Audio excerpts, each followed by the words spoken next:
किस्से कहानियों के इस एपिसोड में आपका स्वागत है। आज की कहानी का नाम है मकड़ी, चींटी और जाला। तो कहानी कुछ इस प्रकार से है। एक मकड़ी थी। उसने आराम से रहने के लिए एक शानदार जाला बनाने का विचार किया और सोचा कि इस जाले में खूब कीड़े मक्खियाँ फंसेंगी और मैं उसे आहार बनाऊंगी और मज़े से रहूंगी। उसने कमरे के एक कोने को पसंद किया और वहाँ जाला बनाना शुरू किया। कुछ देर बाद आधा जाला बुन कर तैयार हो गया। यह देखकर वह मकड़ी काफ़ी खुश हुई कि तभी अचानक उसकी नज़र एक बिल्ली पर पड़ी, जो उसे देखकर हंस रही थी।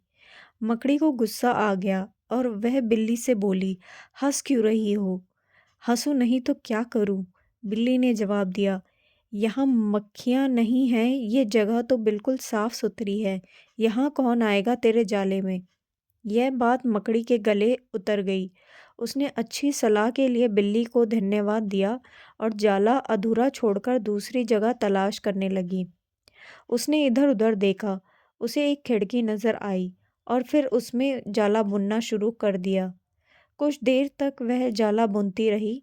तभी एक चिड़िया आई और मकड़ी का मजाक उड़ाते हुए बोली, "अरे मकड़ी, तू भी कितनी बेवकूफ़ है।" मकड़ी ने पूछा, "क्यों?" चिड़िया उसे समझाने लगी, "अरे यहाँ तो खिड़की से तेज हवा आती है। यहाँ तो तू अपने जाले के साथ ही उड़ जाएगी।" मकड़ी को चिड़िया की बात ठीक लगी और वह वहाँ भी जाला अधूरा बना छोड़कर सोचने लगी, अब कहाँ जाला बनाऊं। समय काफ़ी बीत चुका था और अब उसे भूख भी लगने लगी थी। अब उसने एक अलमारी का खुला दरवाज़ा दिखा और उसने उसी में अपना जाला बुनना शुरू किया। कुछ जाला बुना ही था, तभी उसे एक कॉकरोच नज़र आया, जो जाले को अचरज भरी नज़रों से देख रहा था।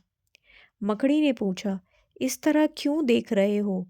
कॉकरोच बोला, "अरे यहाँ कहाँ जाला बुनने चली आई, ये तो बेकार की अलमारी है। अभी ये यहाँ पड़ी है, कुछ दिनों बाद इसे बेच दिया जाएगा और तुम्हारी सारी मेहनत बेकार चली जाएगी।" यह सुनकर मकड़ी ने वहाँ से हट जाना ही बेहतर समझा। बार बार प्रयास करने से वह काफ़ी थक चुकी थी और उसके अंदर जाला बुनने की ताकत ही नहीं बची थी। भूख की वजह से वह परेशान थी। उसे पछतावा हो रहा था कि अगर पहले ही जाला बुन लेती तो अच्छा रहता, पर अब वह कुछ नहीं कर सकती थी। उसकी हालत में ही पड़ी रही। जब मकड़ी को लगा कि अब कुछ नहीं हो सकता, तब उसने पास से गुजर रही चींटी से मदद मांगने का आग्रह किया। चींटी बोली, "मैं बहुत देर से तुम्हें देख रही थी।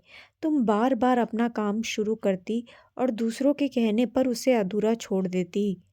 और जो लोग ऐसा करते हैं, उनकी यही हालत होती है।" और ऐसा कहते हुए वह अपने रास्ते चली गई और मकड़ी पछताती हुई निढाल पड़ी रही। तो आपको ये कहानी कैसी लगी मुझे ज़रूर बताइएगा और मैं आपके साथ ऐसी ही नई नई कहानियाँ शेयर करती रहूँगी। और अगर आपको ये कहानी अच्छी लगी हो तो मेरे चैनल को सब्सक्राइब ज़रूर करें और आप इस वीडियो को लाइक ज़रूर करें और आप कमेंट भी कर सकते हैं और मुझे बता सकते हैं कि आपको ये कहानी कैसी लगी। धन्यवाद।